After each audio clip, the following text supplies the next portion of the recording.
And we're back. It's another Wednesday night, and we're live here on YouTube and, of course, across Facebook. And if you'll do us a favor, those of you who are already in the room, please share this link. Let people know we are live.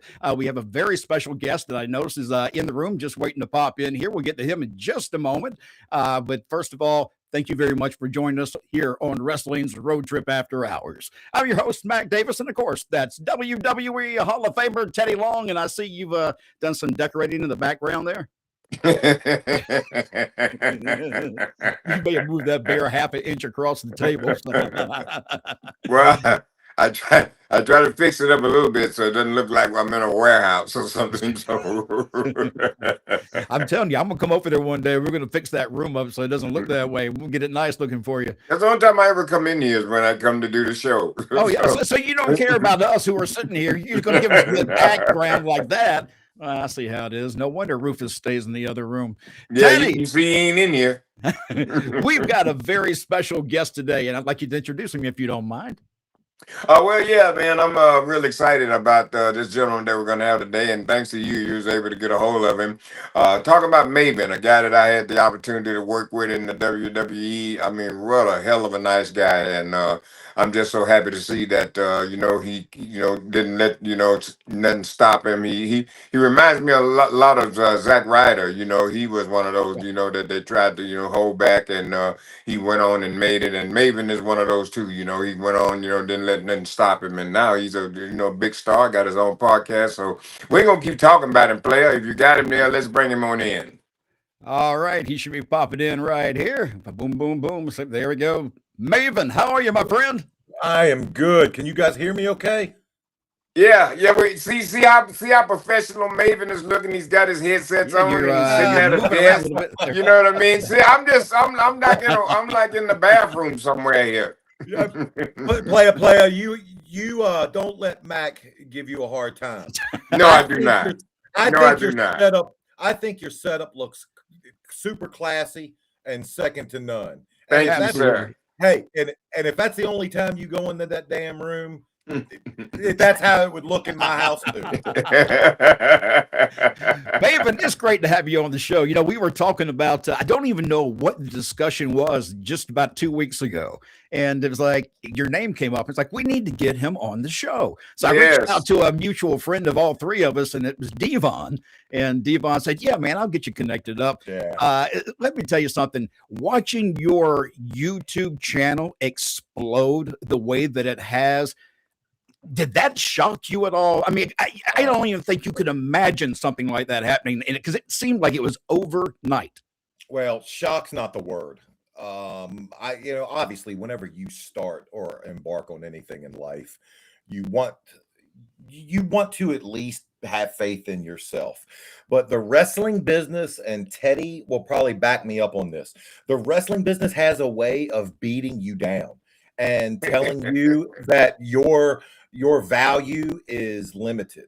And for years, I believed that about myself when it came to wrestling. So obviously, when we started the YouTube channel, no part of me thought it would, get to where it has, currently gotten. Yeah. But I had hope, and I always knew, and I always believed in myself, and I felt I had something to offer. Obviously, my in-ring days are, long gone, but I knew I still could provide something, a wealth of knowledge, or just something, some form of entertainment. I fortunately, by the grace of God, was blessed with a great partner, someone who knew that the way to attack this platform wasn't the way other wrestlers do it. It was to attack it as the YouTube platform it was. So I tell everybody, man, we make YouTube videos that happen to be about wrestling. Yeah. And that said, I still owe the big man upstairs. I don't know where I met the devil at the crossroads and signed my soul over. I'm still shocked every day with the success. How long did it take you to get up to 100,000 subscribers? Oh man, probably I would say probably 3 to 4 months. Which and Chris Van Vliet put it into context. We were on our second filming trip, and I was doing a video with CVV, and at the time we were in the mid 50s, like 54, 55,000. And he was doing some rough math, and he told me, he's like, where you will be in another month or two. It took me years to get there. So trust me, Mac, it's not lost on me how fortunate we are. Yeah. You had mentioned when you kind of had some roadblocks along the way in your career, and I when I got into wrestling on the independent circuit, I came from radio. So I was an outsider coming into the business. Just like you, in a lot of ways, you came through reality TV. And because of that, you got heat too. I'm curious, even though we know you had that heat in the beginning, was there ever a moment where you felt you were finally accepted in the back? Once you work with the Undertaker, that's usually a pretty good check, sign off for most guys.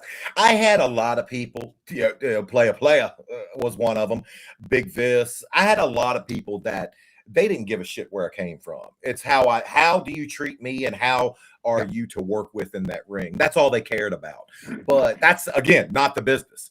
And I just knew that if I did what my father taught me, which was keep this closed, these open, eventually someone else is going to come.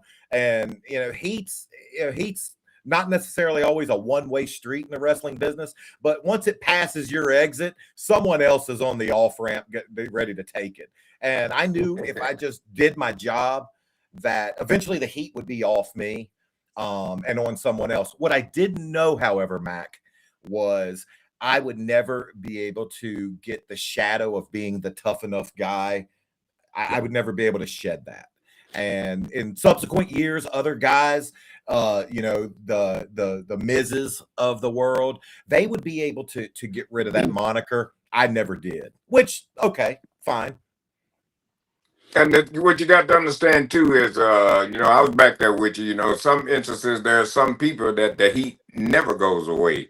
I don't give a damn what they do. You know what I mean? So, and like I told Mac, and and I just have to be honest and tell the truth about it. There are some people in the WWE that want to fry you for doing your job.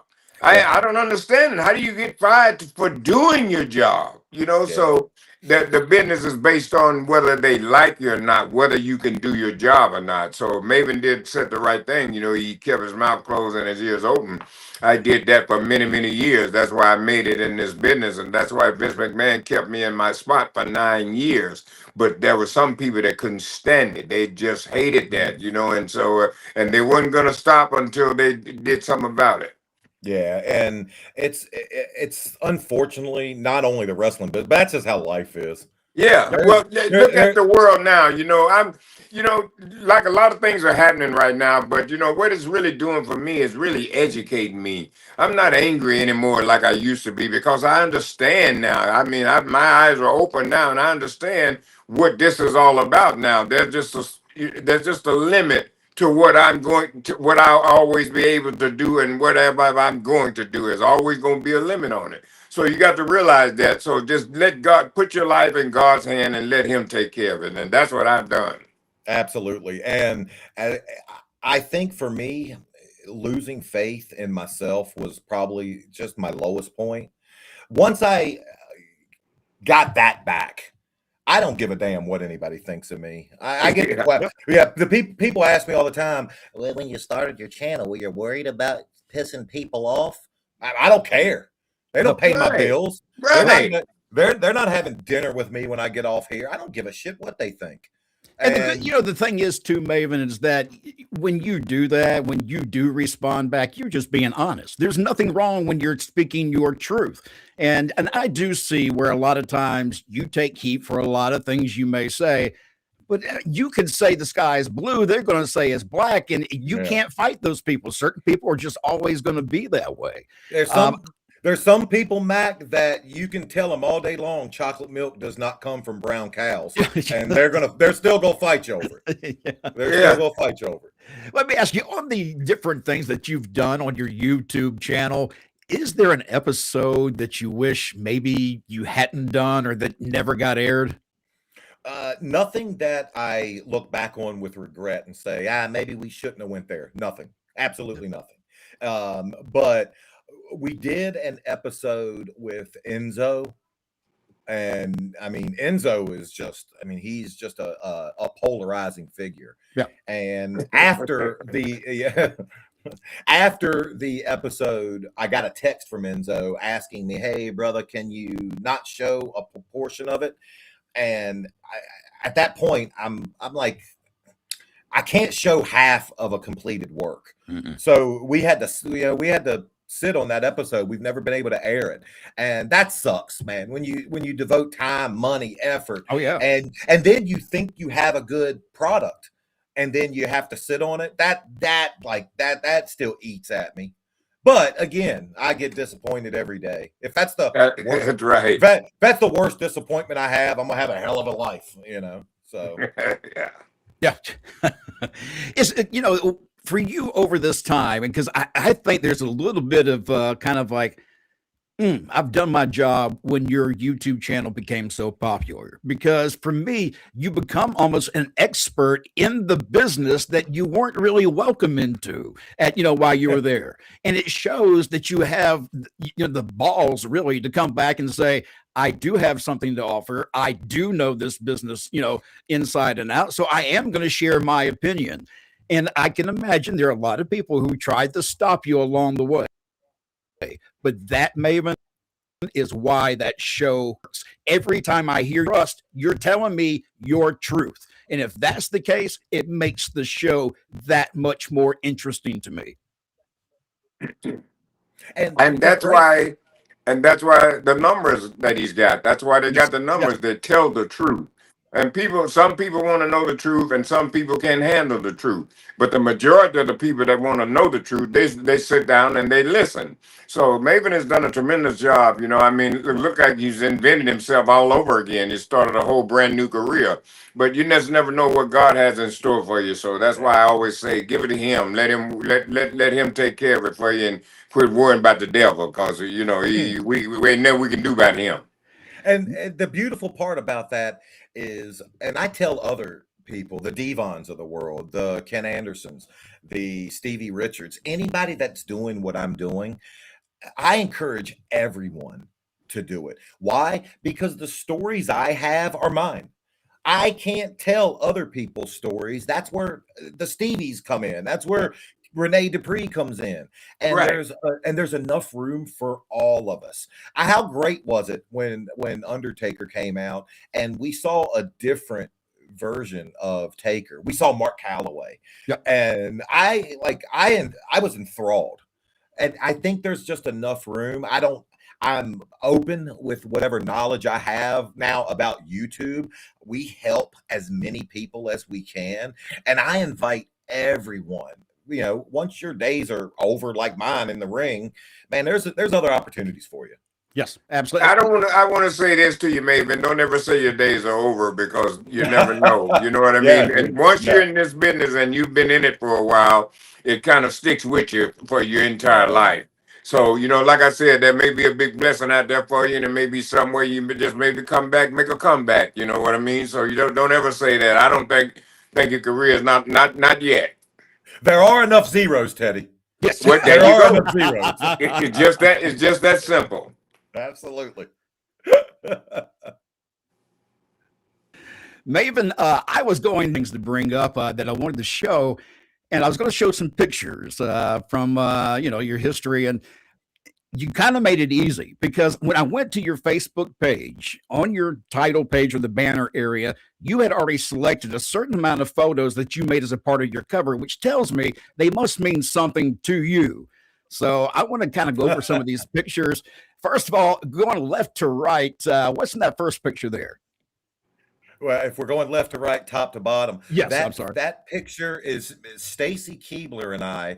And here's the funny story about that picture. That was in 2005 WrestleMania in LA. Now, that was the first year that they were going to be televising that Hall of Fame ceremony. So they told us in plenty of advance time, make sure you have something nice to wear. So I went out, I bought my very first custom made suit. I mean, I spent about $1,000 on it. I was so excited about it. Here's the problem. That suit did not get mailed to the hotel in time. And the suit I'm wearing with Stacy in that picture, if you can believe it, I swear on my life, that's Batista's suit.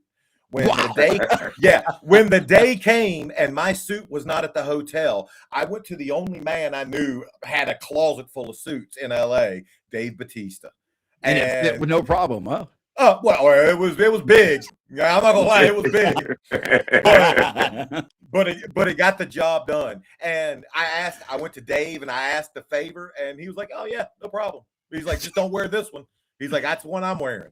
And yeah, that was it. And then obviously you see Dave and I under that picture. That was just, we ran into each other out in a club in DC, just at random. Was Batista a good friend of yours back in the day when you were there? Man, there are a few people in the wrestling business that when I say I would take a bullet for them in the leg, I would do it. Dave is one of the most genuine human beings from this industry that I ever met.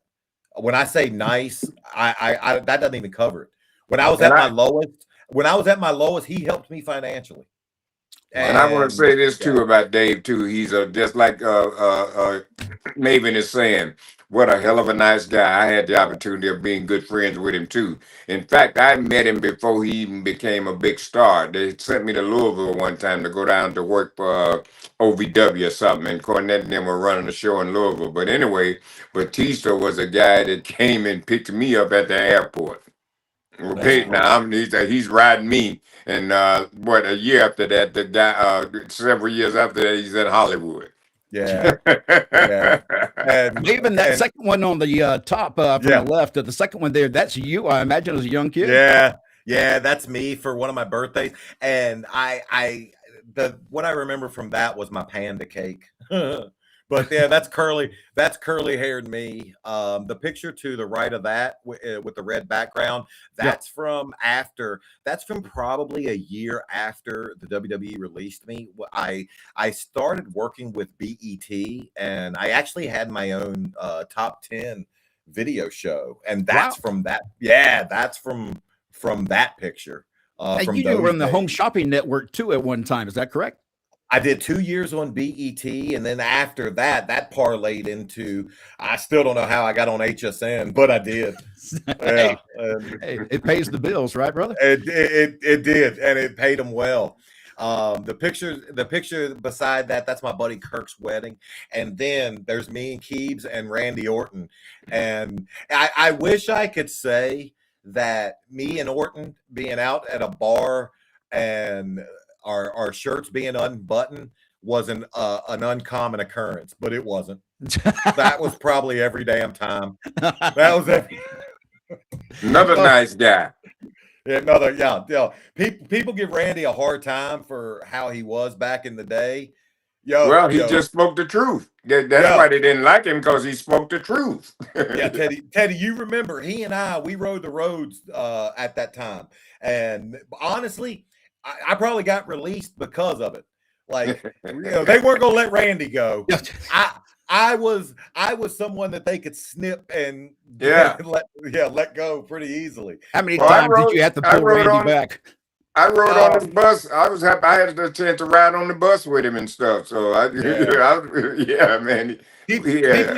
Mac, people used to come to me and because Randy, he's just crazy, like, for lack of a better word. But that said, I don't think there's ever been someone who's more naturally gifted in the art of professional wrestling than Randy Orton. And from day one. Oh yeah, I agree with that. He from day one knew stuff that guys, it would take them 10, 15 years, veterans, to pick up. But Randy had that, both wires in his brain at the time weren't touching. Guys would come to me and be like, Maven, man, Randy's doing something. Can you get him? Like, what the hell do you think I can do? Like, I can reel him in a little bit, but when he ain't gonna come until he's ready anyway. Yes. He's like a jack in the box. You can wind that thing up. It's gonna pop out when it's ready. Right. Yeah. Let's talk about that far top right picture there. What is that from now? Again, my BET days when I was working on BET, they had probably my first professional photo shoot. That was from that. Wow. And there's a baseball picture in there too. That's from, and Teddy, you'll love this. That's from 1997. That's my college year in baseball. I've always told people it looks like I'm a damn runaway slave from the Civil War era. Like, they had color photography at the time. I don't get why they use black and white. They had color photography existed. You know why they used it. Let's see. I'm getting a couple of things. I want to see if we have any questions in here, because we got a lot of people saying hello in here tonight. Got a nice crowd in here. We appreciate that. And by the way, if you want to be a part of the show, we got about 5 to 8 minutes here before we have to say goodbye. But if you want to be a part of the show and we can throw it up on the screen, it's absolutely free. No super stickers or anything like that. This is absolutely free. Just throw your questions up on the screen. There's one here I'm trying to figure out. Now, you can maybe help me with this, Maven. This is Dave Crone, who comes in here every week, and he's saying Maven is better than Hannibal. God, yes. I'll amen to that. I'll amen to that. Listen, where I stated I would be a hypocrite, and to me, there's nothing worse on earth than a hypocrite. I'd be a hypocrite to state what I stated earlier and then go back on it now. There's a place for Hannibal. Hannibal has his voice, he has his opinions, and there's a lot of times he doesn't like what my stance on something, or doesn't agree with what I state, what I say, what I experience. Perfectly fine to do so. I'm happy with his success, and I wish him nothing but success. Why? Because there's enough room for all of us. I'm not going to go back on what I stated earlier. I wish Hannibal nothing but the best. And if he's hating, at least he's watching. Amen. Yeah. Amen. Let's see. We have also Ellen. This is Elijah saying, hey, guys, I hope you're having a great night. I want to ask, what do you all think about fans? Keep chanting, we want, we want something. I don't know exactly what you want, but let's see if this next one down here, maybe he's got in there. Hey, guys, what do you guys think about fans who keep chanting, we want Vince McMahon at Triple H every single premium event?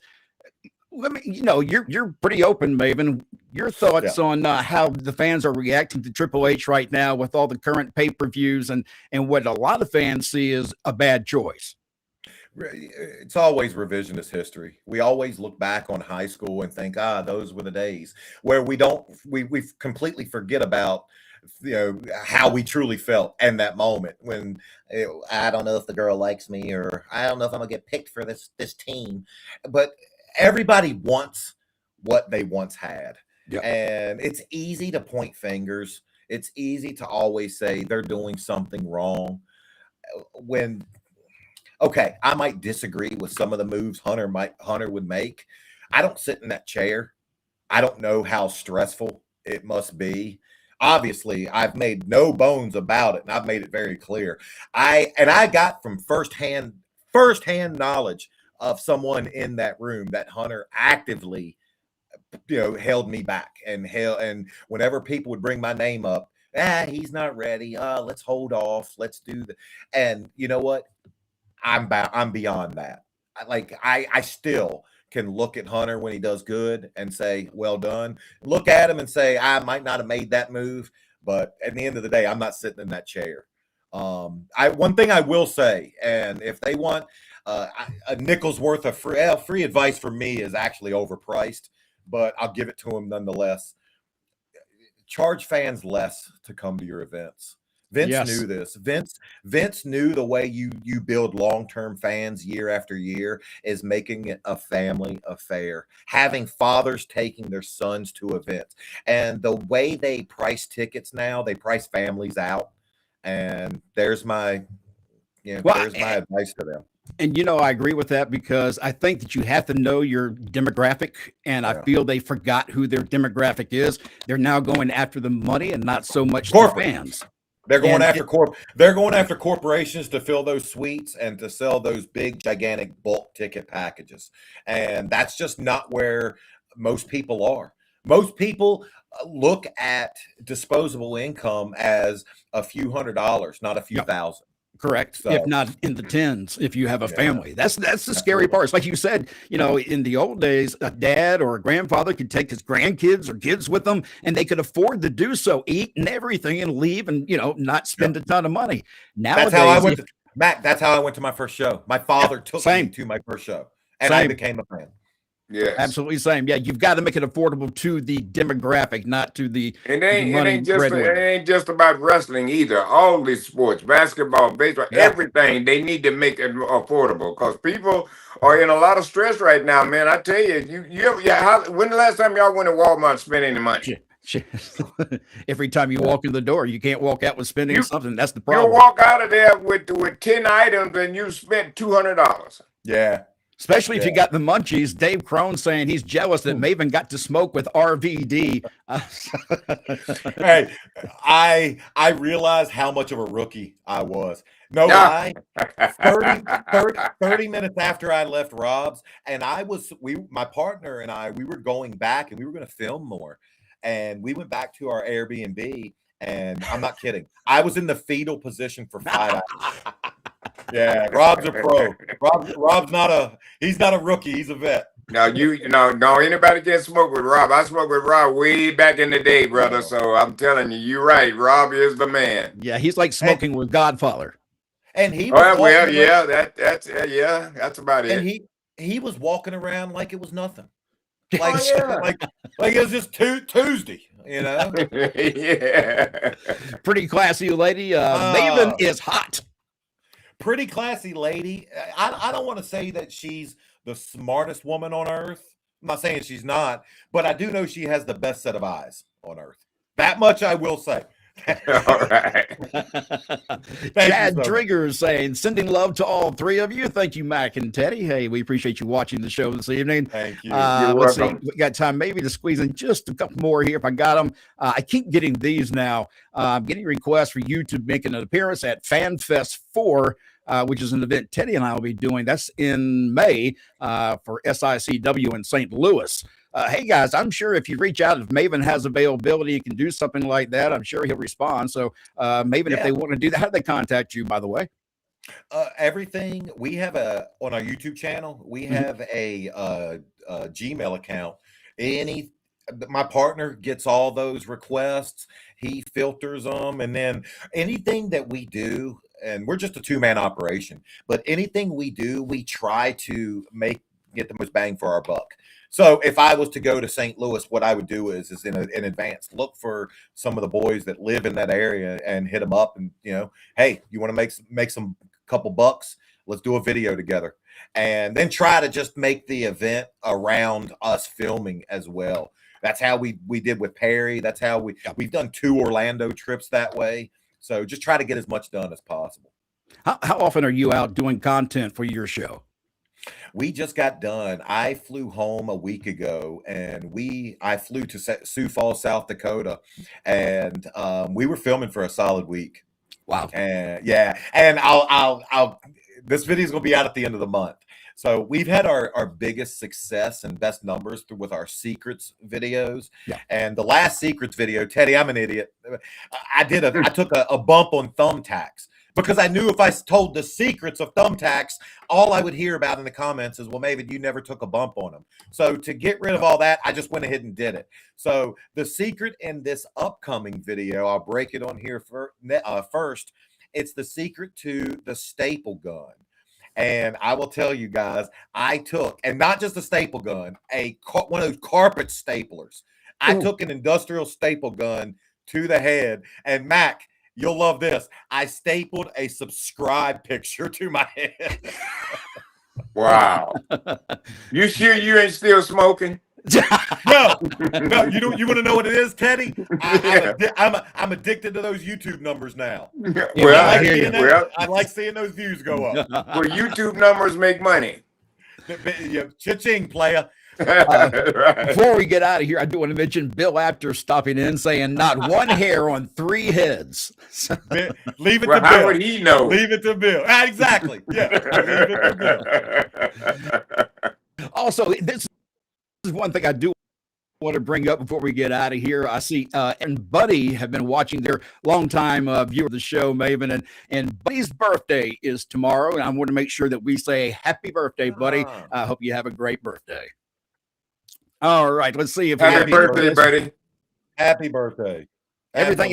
There's a lot of people in here, Maven, asking about St. Louis. There's a lot of interest for you in St. Louis. Herb Simmons, I'm hearing, may even be interested in doing this. So, Herb, reach out to me if you need to get in touch with Maven. I'll give you information if you need it directly. I'd be happy to do that. Maybe you can find out if he's available or not. All right, guys, I appreciate it very much, Maven. It's been a pleasure, my friend. I appreciate the quick response when I asked you about doing it. Let Maven say, what are you going to say, Maven?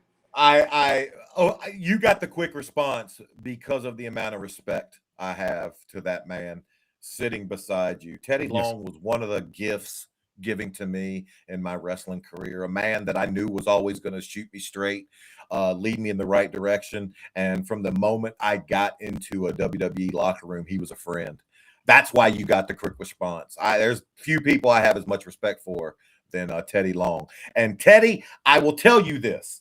I told you when I was shaving my head in the locker room, I was having problem with bumps, and you told me, you went, "Oh, player, you got to use some rubbing alcohol on your head and use the green kind." And to this day, I have it in that bathroom. I have done it since you told me that, and it solved the problem 20 years ago. I still do it, my friend. Well, that you say, I've always kept you straight. You did that. And I want you to know this before we go too, man. I know you, anytime you'd like to have me and Mac to do your show, man, we'd be happy to do it, man, because there's some things that Mac would, we'd like to talk to Mac about, because I was with Mac when he first got started with this thing, and there's a lot of history there. So whenever you'd like to have me and Mac, we'd like to do your show too. Yeah, I love doing 1-for-1s. I love it. Oh, okay, that's whatever you want us to do. We just want you to know we're available. Maven, anything coming up for you that we need to talk about, or anything you want to put over? Just go to the channel. Check out the channel. We have a Patreon channel. We have a Clips channel, Maven Nothing Clips. My partner started up, the same guy who I do the channel with, started our Facebook page. Just the fact that like you said, I've been able to reinvent myself. I don't know, what I did to deserve it, but I'm thankful to all the fans. I owe it all to them. And lastly, Mac, you have the best radio voice I've ever heard in my life. Brother, I appreciate that very much. I really do. Ever. If you ever need help somewhere, you just tell them I'm available. You know how that works. I found my VO guy. There you go. There you go. Maven, I appreciate it. Everybody else, thanks so much for watching. We'll be back again next Wednesday night, live, 7 p.m. Eastern Standard Time, right here on YouTube. And, of course, on Facebook, if you go over to Facebook. It's live every single night. All right, guys, we appreciate it. We'll see you again next time, same place.